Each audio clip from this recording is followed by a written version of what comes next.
Halo pemirsa, salam jumpa dengan komentar Someone. Kembali lagi hari ini, sebentar saja saya ingin menyampaikan bahwa dari rilis YouTube saya yang pertama berkaitan dengan vaksinasi, kematian atau keselamatan, ada beberapa tanggapan yang menarik, yang penting. Ada yang menanggapi bahwa vaksinasi adalah murni program setan, dan yang lainnya menanggapi benar jika itu dipaksakan itu adalah program setan. Tapi yang menarik, ada yang kemudian memberikan alternatif bahwa sebaiknya jika Anda membutuhkan informasi terkait dengan COVID-19 maka berkomunikasilah dengan pihak-pihak yang punya kompetensi atau yang punya kewenangan. Saya tidak akan menanggapi apa yang sudah ditanggapi karena itu adalah baik. Apapun tanggapannya adalah baik, dan justru itulah maksud dari channel komentar Someone untuk pembaruan, dan mudah-mudahan itu menjadi sebuah pembaruan itu diadakan. Saya hari ini hanya akan berkomentar berkaitan dengan topik yang lain, tetapi yang punya kaitan juga dengan rilis YouTube saya yang pertama. Hari ini saya akan komentar berkaitan dengan Mimika akan mengalami bahaya laten jika kondisi ini terus-terus terjadi. Jangan kemana-mana, ikuti terus komentar Someone.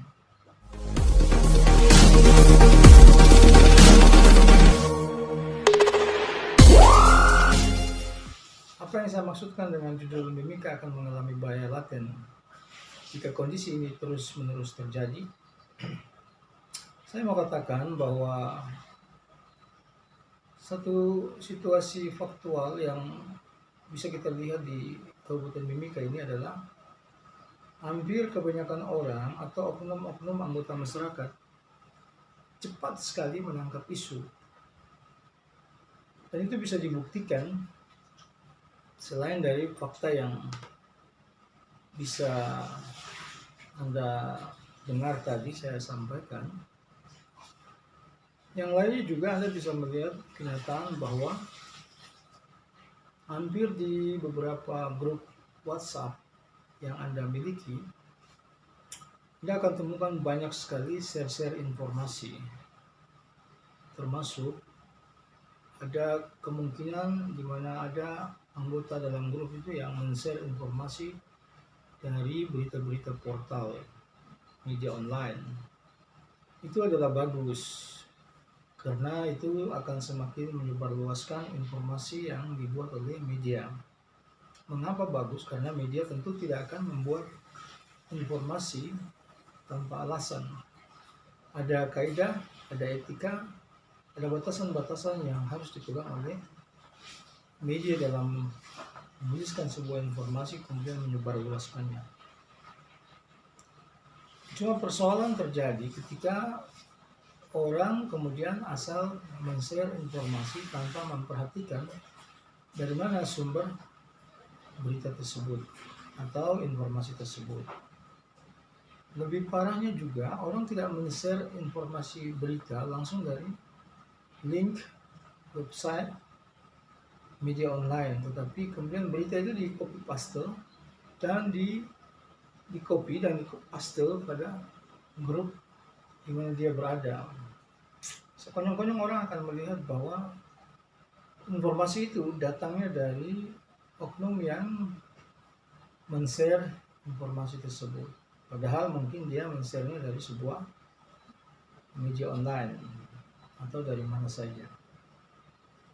Dan yang cukup parah, aktivitas men-share atau saling membagi informasi itu tidak sekedar didasarkan pada pengamatan yang cermat dan benar tentang sumber informasi tersebut, karena ada juga informasi-informasi yang di-share dari sumber-sumber yang mungkin tidak layak kebenarannya, dan kadang-kadang juga ada informasi video yang berasal dari waktu yang terlampau dan berbeda dari perkembangan yang saat ini sedang terjadi. Dan itu bisa menyebabkan orang akan kehilangan arah berdasarkan informasi-informasi yang bisa saja keliru. Nah, persoalan yang terjadi, orang tidak memikirkan apakah itu keliru atau tidak. Karena banyak oknum masyarakat justru mengklaim apa yang diambilnya, apa yang dibacanya, apa yang dirilisnya adalah suatu kebenaran.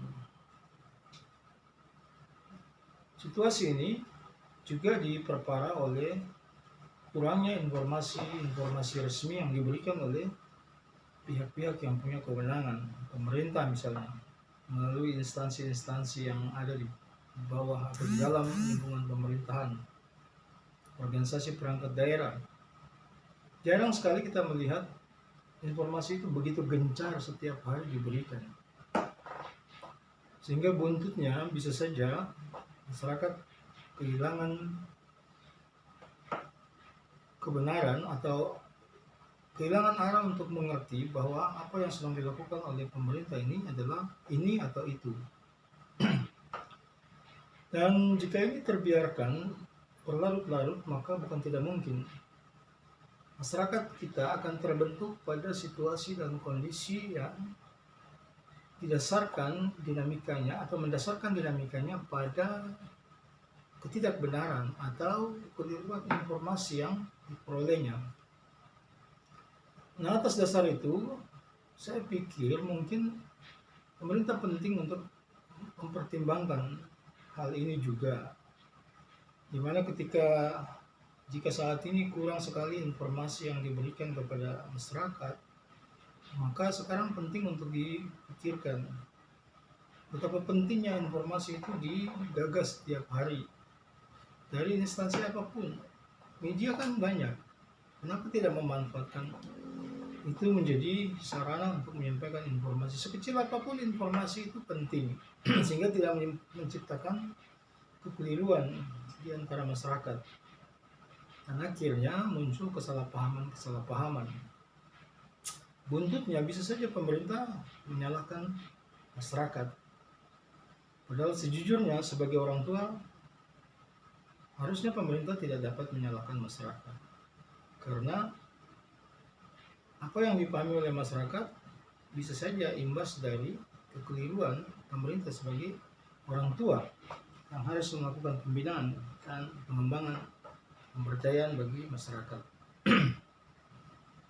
Saya mencontohkan pada institusi TNI maupun Polri, jika Anda bisa menyaksikan hampir setiap hari TNI itu memberikan informasi yang apakah itu dianggap penting atau tidak, mereka pasti menyampaikannya. Meskipun hanya sekedar bakti sosial atau hanya sekedar bicara dengan masyarakat. Saya kira tujuannya bukan sekedar untuk pencitraan. Karena dalam komunikasi sosial seperti itu adalah hal yang penting untuk mereka menunjukkan bahwa ini loh yang sedang kita lakukan dan inilah eksistensi kita. Dan tidak bisa diragukan, itu terus berlangsung hampir setiap hari. Ada situasi yang agak berbeda dengan institusi pemerintah. Jangankan masyarakat, kita yang berprofesi atau menjalani profesi sebagai seorang wartawan saja, ketika membutuhkan atau ingin menyampaikan informasi kepada masyarakat berkaitan dengan isu tertentu, betapa susahnya kita mendapatkan informasi dari sumber yang terpercaya atau sumber-sumber yang diberikan kewenangan oleh pemerintah, seperti pimpinan instansi atau pimpinan organisasi perangkat daerah tertentu. Dan ketika kita tidak mendapatkan pimpinan dari organisasi perangkat daerah, maka staf atau bawahan yang lain lebih banyak tidak bersedia untuk memberikan informasi karena khawatir, karena takut salah, karena khawatir mungkin ditegur oleh pimpinannya atau bahkan diberikan skor sanksi. Nah, memang benar juga ada kebijakan untuk melakukan program satu pintu. Tapi jika program satu pintu dilaksanakan, maka harusnya atau informasi dari semua instansi bisa disampaikan setiap hari, bukan hanya sekedar informasi penting. Terlebih ketika kita akan melakukan atau menyelenggarakan atau menghadapi penyelenggaraan PON kali ini, saya juga melihat sejak beberapa bulan atau 2 bulan terakhir kita mengalami stuck. Ini juga bukan hanya masyarakat yang kehilangan informasi, tetapi hampir koordinator-koordinator bidang pun, bahkan mungkin cabur-cabur pun bisa saja kehilangan informasi. Nah, bagian ini menjadi hal yang krusial diperhatikan jika kita tidak ingin terjadi imbas-imbas yang negatif. Saya melihat misalnya contoh kasus seperti aksi mantan atau para mantan anggota legislatif periode 2014-2019 kemarin. Mengapa itu semua bisa terjadi? Bisa saja karena disinformasi dan tidak adanya informasi yang tegas, baik dari pemerintah ataupun dari pihak-pihak lain yang punya kewenangan berkaitan dengan masalah mereka. Prinsipnya harus dicegah, harus dijaga, jangan sampai terjadi hal-hal yang arogan dari oknum masyarakat ataupun dari pihak-pihak tertentu yang tidak diharapkan oleh pemerintah. Kan itu yang mau kita jaga. Oleh karena itu, kemarin mungkin baru satu, bisa dibayangkan apa yang akan terjadi jika orang-orang yang punya kepentingan dengan masalah ekonomi, yang berkepentingan dengan masalah pertanian, peternakan, itu semua melakukan aksi yang sama karena tidak mendapatkan informasi yang dibutuhkan. Persoalan ini akan menjadi bahaya yang cukup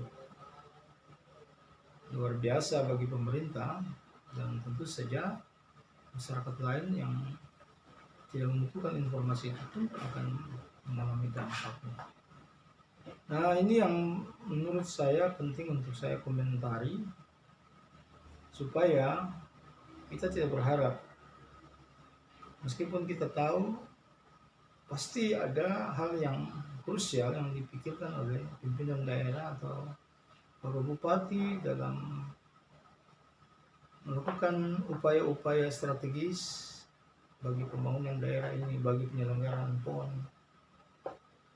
Namun informasi itu juga menjadi hal yang penting, sehingga terserah pimpinan daerah dan ataupun pemerintah, pimpinan-pimpinan ex-KPD atau OPD tertentu untuk memahami betapa pentingnya informasi soal kebenaran, soal eksistensi, soal dinamika yang sedang dilakukan itu disampaikan ke masyarakat, supaya jangan lagi terjadi miskomunikasi berdasarkan informasi yang diperoleh dari luar kebenaran.